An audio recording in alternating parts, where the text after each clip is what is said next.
Terima kasih pemirsa, Anda masih menyaksikan Kominfo Newsroom. Kita ke informasi selanjutnya. Menko Maritim Luhut Binsar Panjaitan menyebutkan akan menaikkan status PPKM di wilayah Jabodetabek. Dalam PPKM level 3 ini akan ada beberapa aktivitas yang diatur, seperti syarat memasuki ke pusat pembelanjaan dan jam operasional tempat makan atau kafe.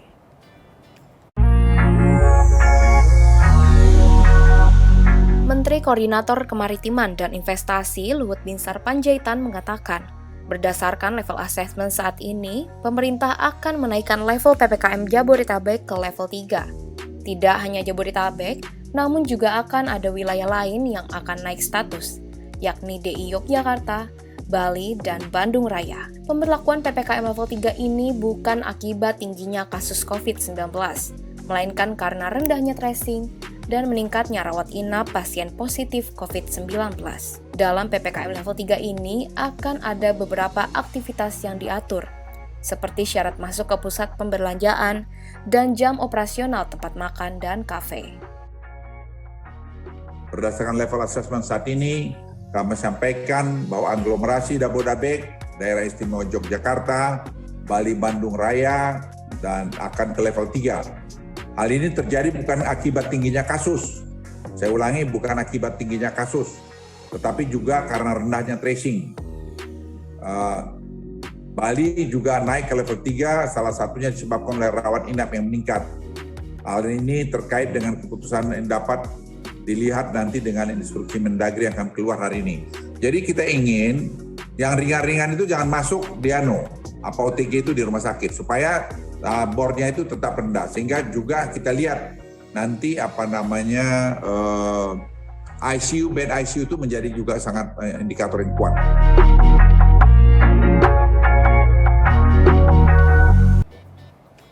Pemirsa, kita ke informasi selanjutnya. Menteri Kesehatan Republik Indonesia Budi Gunadi Sadikin menjelaskan bahwa saat ini total dari kapasitas rumah sakit yang ada di Indonesia ada sebanyak 400.000 tempat tidur. Dengan hal ini, maka dapat dikatakan bahwa kapasitas rumah sakit masih sangat mencukupi.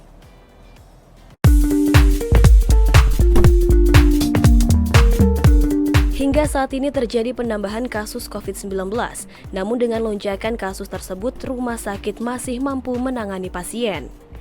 Menteri Kesehatan Republik Indonesia Budi Gunadi Sadikin mengungkapkan, total kapasitas rumah sakit di Indonesia saat ini ada sekitar 400.000 tempat tidur. Dari jumlah tersebut, sebanyak 120.000 tempat tidur telah dialokasikan untuk pasien COVID-19.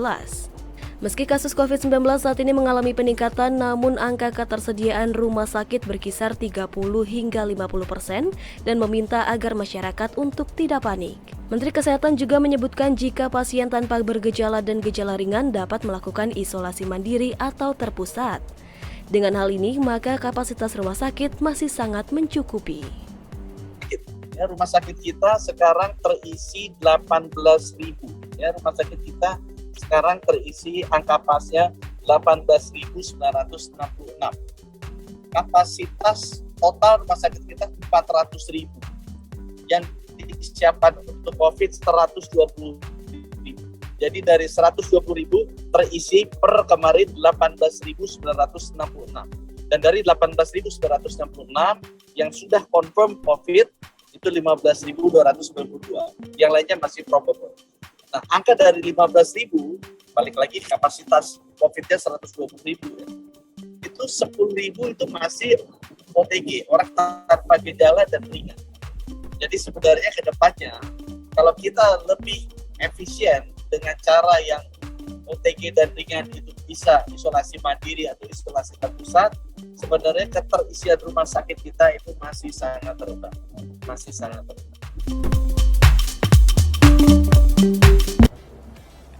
Pemirsa, kita ke informasi selanjutnya. Wakil Presiden Republik Indonesia Ma'ruf Amin mengungkapkan, seiring dengan peningkatan transaksi digital, aliran modal global pun diproyeksi akan terus masuk. Dengan hal ini menyatakan bahwa Indonesia akan menjadi negara tujuan investasi terpopuler di Asia Tenggara.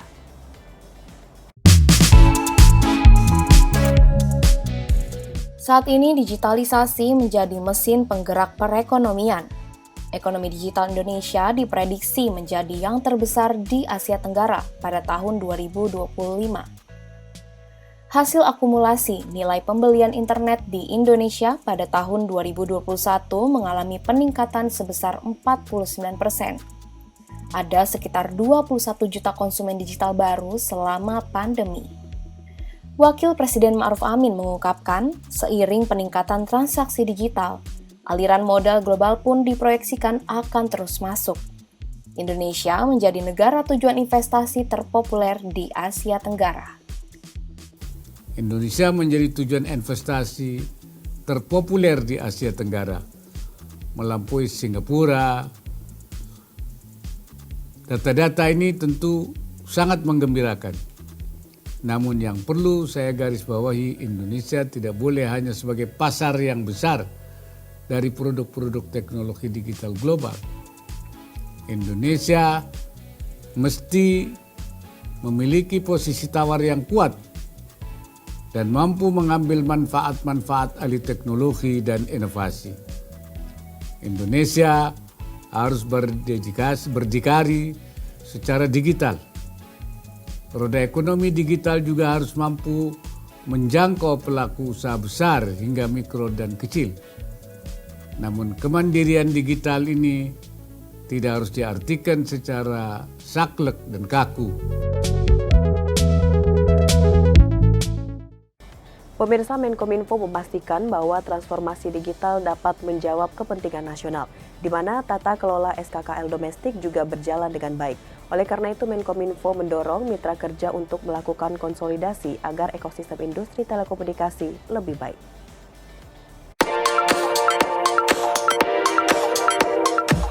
Hingga saat ini pemerintah terus berupaya melakukan akselerasi transformasi digital di Indonesia. Kementerian Komunikasi dan Informatika mendorong mitra kerja untuk melakukan konsolidasi agar ekosistem industri telekomunikasi lebih baik. Menkominfo ingin memastikan transformasi digital dapat menjawab kepentingan nasional, di mana tata kelola SKKL domestik juga berjalan dengan baik. Membantu agar aspirasinya bisa disampaikan dengan baik, sehingga tidak mengganggu rencana besar Presiden. Karena semuanya ini ingin untuk melancarkan rencana Presiden. Semuanya ingin untuk melancarkan kepentingan nasional. Aturan-aturan dibuat untuk melancarkan itu. Tetapi jangan sampai dia justru menimbulkan masalah baru karena tidak, komunikasinya tidak terjalin dengan baik, informasinya tidak lengkap. Nah, pertemuan ini untuk memberikan masukan yang lebih komprehensif sehingga nanti pada saat keputusan diambil sebagai terjemahan dari kebijakan atau keputusan Menko Marinvest itu bisa dilaksanakan dengan baik. Menkominfo juga menegaskan saat ini pemerintah berupaya untuk memperjuangkan kepentingan negara dan masyarakat. Namun demikian, pemerintah juga tetap memperhatikan perkembangan industri. Pemirsa, tetaplah bersama Kominfo Newsroom karena setelah ini kami akan kembali dengan berbagai informasi lainnya.